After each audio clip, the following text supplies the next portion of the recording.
Hi, everybody. Welcome to Success After Service. I'm Chris Hale, CEO of GI Jobs, and I'm very, very pleased to have Tyler Merritt here, the founder and CEO of Nine Line Apparel, with us today. Tyler, welcome. Hey, thank you so much for having me. You got it, man. Listen, I think everybody knows about Nine Line to a large degree, but why don't you tell us your sort of the origins? A lot of people are pretty familiar, but just a great entrepreneurial, what we call veterepreneurial story, selling your house and a whole bunch of other stuff and just kind of starting it out of your garage. I mean, like, you guys check all the boxes. Give us an overview of how that business was started. Well, yeah, it's fun to think 10 years ago, right around this time, I was still in special operations. I was still serving as the Air Mission Commander for 160th here out of Hunter Army Airfield. I had some little kids at home, and we had started this promotional products kind of company called GI Custom, actually.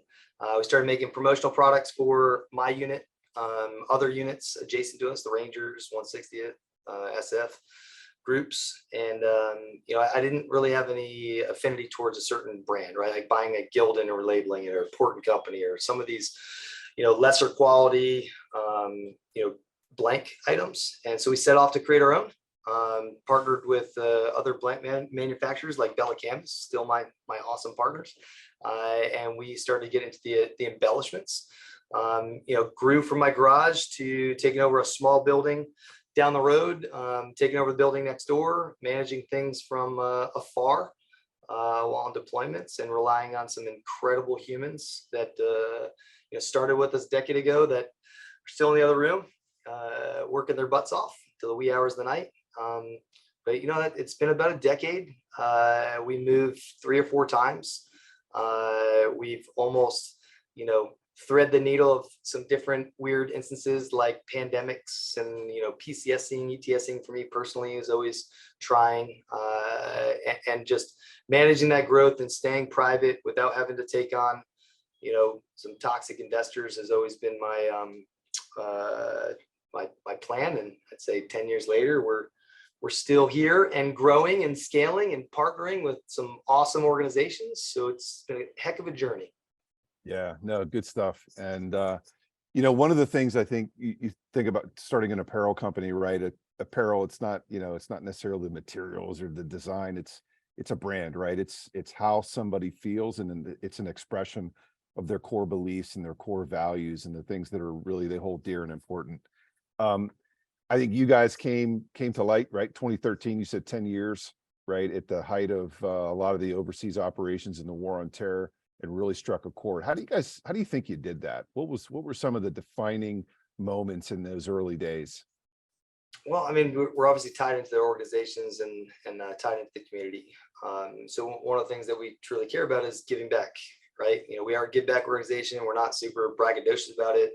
We have our own charity called Nine Line Foundation, which at the time we were building, full-size homes for fully accessible, accessible homes for severely wounded veterans. We did about one every 6 to 12 months for several years.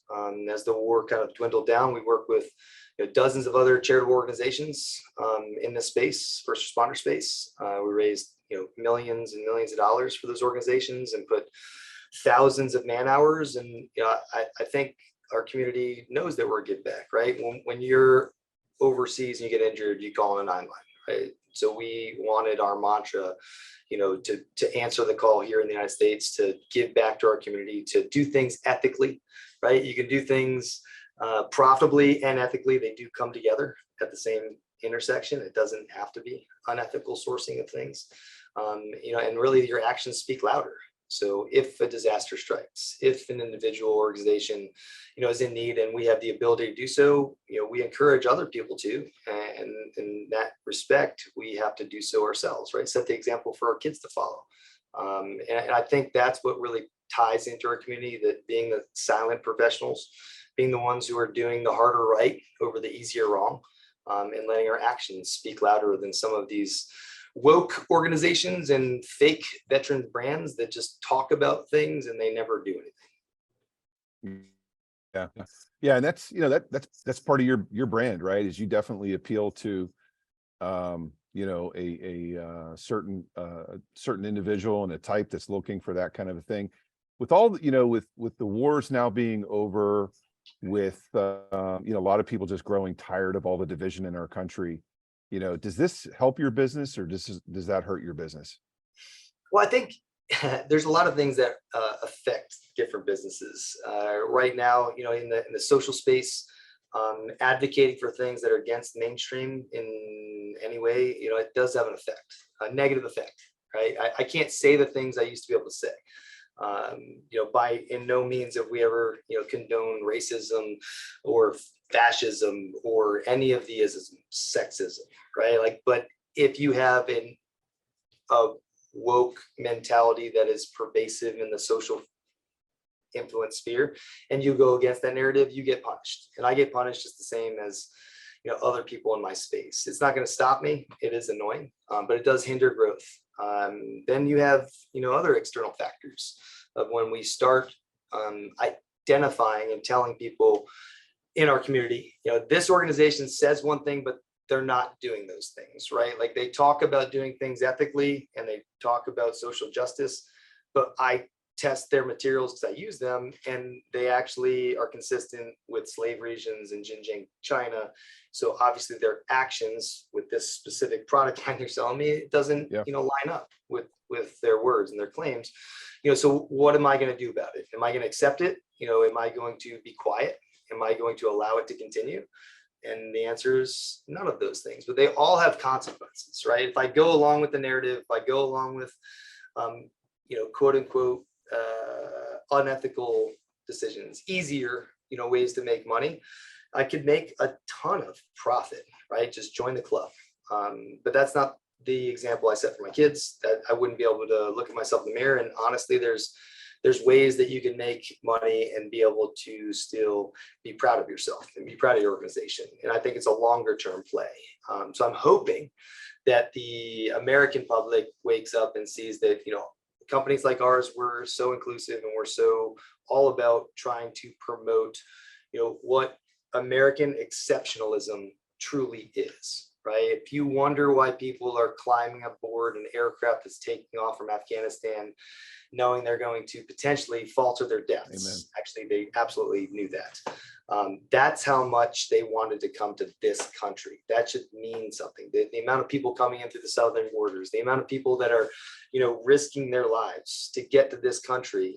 We are an exceptional country. We should stop trying to ruin it by placating a small group of very, very loud, ignorant humans that want us to become an atheistic society.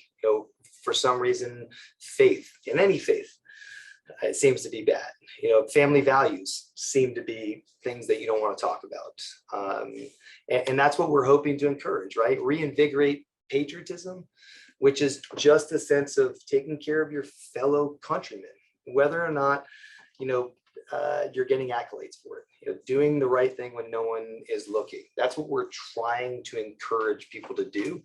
But I think we just get caught up in that narrative of, hey, you're pro-gun, which means you're pro-Trump, which means you're pro-bad things, and now you need to be silenced. That seems to be what happens on social media. Yeah, you guys, listen, and regardless of where anybody is on the political spectrum, being true to what you believe in is I think the key to business success, and being the key to having people that are just raving fans about your brand because they want to wear it, because you speak what they believe in wherever that is, and it's just really, really powerful. And you've captured that in a just a phenomenal way. Let me ask you this: in the early days, I think Miles Burke, was that one of your early designers?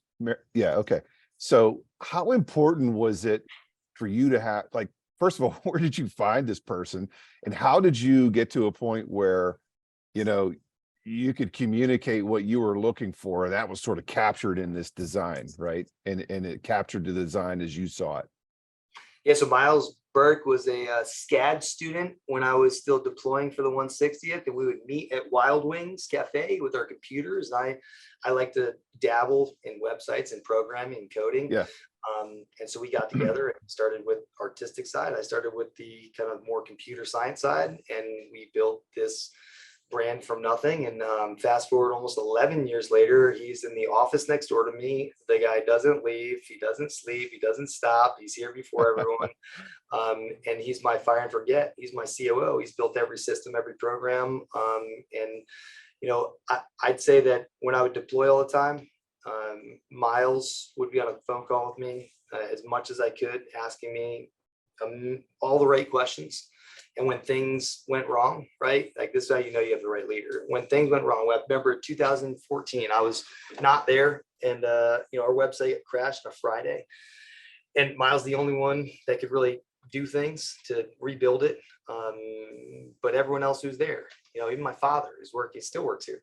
Just grab pizza, grab Red Bulls, anything that someone could do to help him. They all rallied around him unofficially without asking.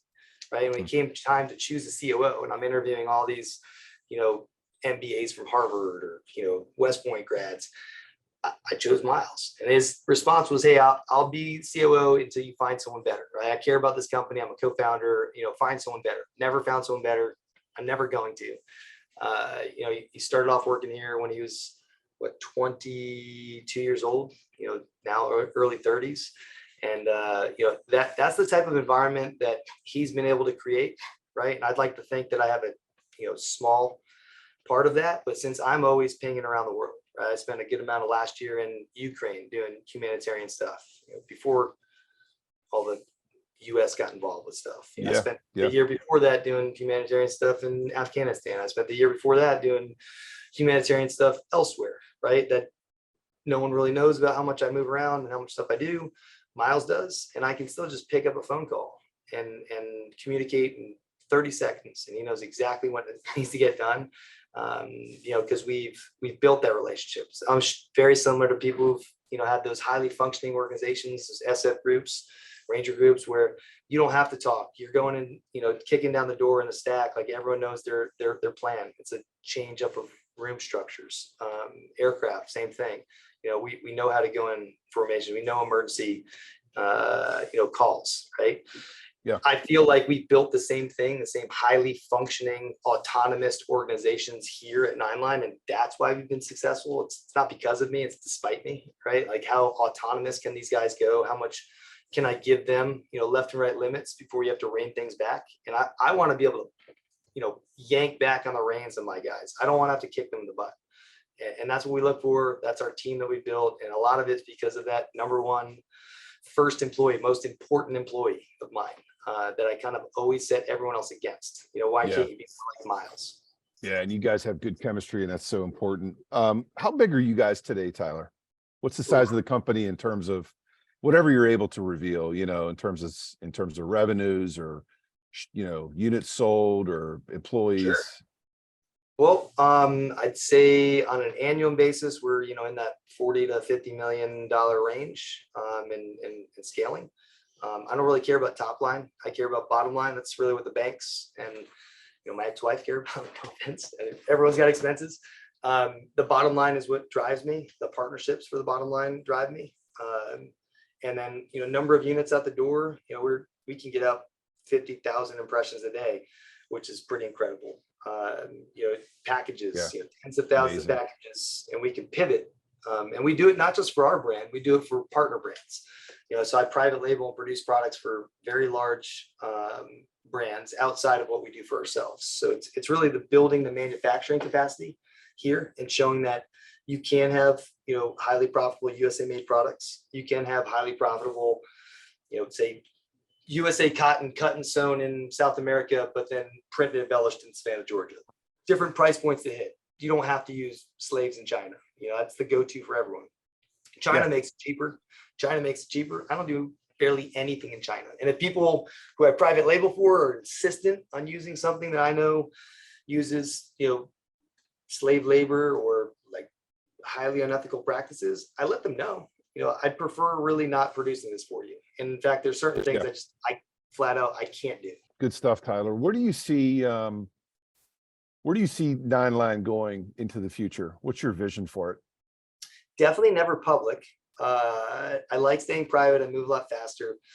I'd like to continue to grow our retail stores all around the country. We crush it in retail sales, right? Online can't stop me. when I have a physical presence in places where I know my demographic is. Yeah. I've got a big retail expansion push. We just opened a store in Augusta, outside Fort Meade. A couple weeks ago, we did a grand opening. I opened up Daytona this last weekend, soft opening. Grand opening will be the next month. I've got Key West being built out. It'll be another Black Rifle 9-line apparel store, co-located on Nice. Duval Street. That opens end of July. And I'm just going to keep on opening up these retail stores as a big FU to all the social media oligarchs. And then I'm going to keep What on about working. Times Square, man? You need something in Times Square, right? Yeah, I don't think that's going to do as well as like Nashville or like, Key West or Dollywood. Big stage. Yeah. Yeah, no, it's just more of the, the different demographics, right? Where does, I'd say, my core demographic congregate? Maybe outside military bases, maybe outside of, places that people like you and me like to vacation with our kids. It's probably not going to be, the Rio Drive in Beverly Hills. I'm from Connecticut. It's probably not going to be Greenwich, Connecticut, on the Ave. So I'm trying to stay focused on our retail expansion growth. And I'm trying to take what I've done in manufacturing, just in time, made to order manufacturing. We've spent the last decade refining it, leveraging technologies in an industry which has never been done, where, we're doing more with less, and we're leveraging robotics, and we're leveraging a lot of sophisticated programming. So I can do services for my partners similar to me, right? I could provide production to other retail stores and to other brands, and to drop ship services to big box stores that allow me to get my blanks printed with other people's brands, right? So those are some of the things that we're doing that I don't mind sharing, and then a lot of things behind the scenes that I'm sure you'll see if you pay attention. Good stuff, man. Hey, a lot of people look at what you've done and, don't have necessarily any desires to do exactly what you've done, but they want to do their own thing, right? They want to be they want to be an entrepreneur. What advice would you give to those folks who are leaving the service and, aspiring entrepreneurs in some way? Yeah, I think they'll crush it in anything they do if they take the same mindset and dedication that made them successful in the military. And if they were successful, then leadership 101 was be present, right? Everyone always tell me, like, what's the first step to leadership? Be around. Wherever the majority of your people are, be there. Step one. Step two, capable, competent, right? Be the smartest person in your industry, right? But then surround yourself with a lot smarter humans that eventually will overcome you, like Miles did for me, way smarter than me, right? And then step three, do it for the right reasons. If you're doing this to have more free time, and you're doing this because you want, flexibility and don't want to be told what your hours are, it's kind of like I joined the special operations thinking I was gonna, not be deploying for a year at a time.